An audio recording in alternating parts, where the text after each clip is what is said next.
अस्सलाम वालेकुम। ज़िया शू करता हूँ अल्लाह के नाम से जो बहुत मेहरबान और नायत रहम करने वाला है।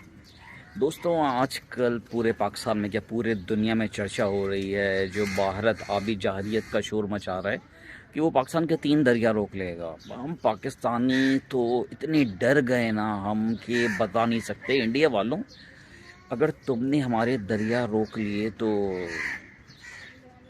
झेलम, इंडस, चनाब अगर रोक लिए, हम क्या करेंगे? हम तो हमें कौन पानी देगा? यही तो मेमिक्स बना रहे हो। क्या बात है भाइयों, मज़ा आ गया आपकी जो।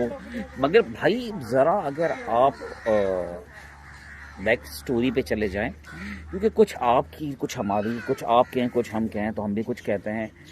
पहली बात है, आप जो बात कर रहे हो इंडस का कि आप इंडस का पानी रोक दोगे, तो इंडस जो है वो आपके अब्बू के दरिया से निकलता है, अब्बू की जगह से निकलता है। जी हाँ, वो इंडस जो है वो बहता हुआ निकलता है आपका चाइना, हमारे अजीम दोस्त उसके इलाके तिब्बत से।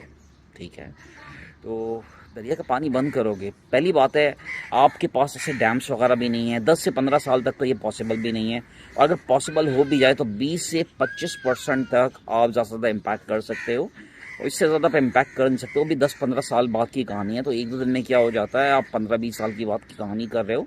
लेकिन हम पाकिस्तानी जो हैं इस चीज़ को जो है ना खातिर में नहीं लेके आते यार, आप बड़ा गलत समझ रहे हैं। दूसरा, आपने अभी जहरीत की बात करके हम पाकिस्तानियों को नई रात सिखा दी यार। मुझे मेरे एक बड़े अच्छे दोस्त हैं, और उसी अजीम कंट्री से ताल्लुक़ है उनका। उन्होंने कहा यार, उनके पास दरिया हैं तो हमारे पास भी तो दरिया हैं ऐसे। आप इनका जो ब्रह्मपुत्र आता है और सतलज आता है दरिया, और ज़रा इंडिया वालों रिसर्च तो करना कहाँ से आता है। तुम्हारे बाप के जो है बाप की जगह से आता है। मेरे ख्याल से जो चाइना ने तुम्हें मारा है, कूटा है, जलील किया है, खुद हमसे भी तुम हर जगह जलील हुए हो, कारगिल में और 10 चीज़ों में। तो वो अलग मामला है। अभिनंदन की चाय को तुम जितनी डिलीशियस कह दो, अभी तुम्हारे रफ़ेल तैयारों को जिस जिल्लत के साथ जाना पड़ा है और तुमने अपने आल ऑफ शान को सेट किया, तो उससे तुम्हारी औकात का पता चल जाता है कि तुम्हारे दिल में वो जज्बा नहीं है। जज्बा ईमानी अलग चीज़ होती है जो आप लोगों के अंदर नहीं है। अच्छा, मैं बात कर रहा था, इनके अब्बू ने अगर सतलज और ब्रह्मपुत्र का पानी रोक दिया तो इनका क्या होगा?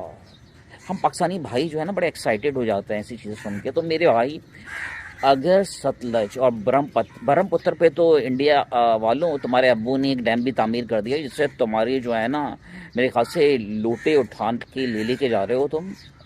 कौन सा जेंगमो डैम है या क्या है, वो डिटेल तुम सर्च कर लेना। कि ब्रह्मपुत्र जो अरुणा प्रदेश से आता है या क्या है, उसका तुम देख लेना कि कहाँ कहाँ से निकलता है। बेसिकली अगर ये दरियाओं पे कंट्रोल हो गया, क्योंकि चाइना ने मज़ीद डैम्स बनाने का कह दिया है उन जगहों पर, और अगर हम पाकिस्तानी उनसे कहें कि या हमारी दोस्ती में आप कुछ करें, तो हम पाकिस्तानी तो तुम्हें पता है ना कि हम जो जिनको दोस्त कहते हैं तो हम दोस्त मानते हैं। और China is a good friend of ours one of our best ally. क्योंकि 2024 में भी जो मिसाइल टेक्नोलॉजी की जो तुमने करारदाद पेश करवाई थी कहने पे, तो चाइना ने वीटो करके तुम्हारे मुंह पे तमाशा मारा था। तो बेसिकली कहने का मकसद ये है कि उंगली उतनी करो जितनी बर्दाश्त कर सको, नहीं तो पाकिस्तानी पूरा हाथ दे देंगे।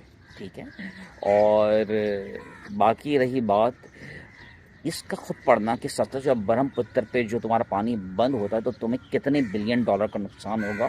मेरे ख्याल से अंदाज़न 20 से 25 बिलियन डॉलर तुम्हारा पूरा मशरक़ी बहार डूब जाएगा। अब तुम कहोगे पाकिस्तानी कह रहे हैं चाइना के ऊपर और इस तरह की बातें कर रहे हैं और ये कर रहे हैं। भाइयों, चाइना ने पाकिस्तान पे इन्वेस्टमेंट भी बहुत की हुई है। गवादर पोर्ट डिले हो रहा है, सी पैक डिले हो रहा है, मगर पाकिस्तान की एक कदर है। ठीक है, और जहाँ एक डैम बन सकता है ब्रह्मपुत्र पे, वहाँ 2-3 डैम और बन गए तो लोटे उठाने की तो नौबत तुम्हारी आएगी। तो क्या ख्याल है भाइयों?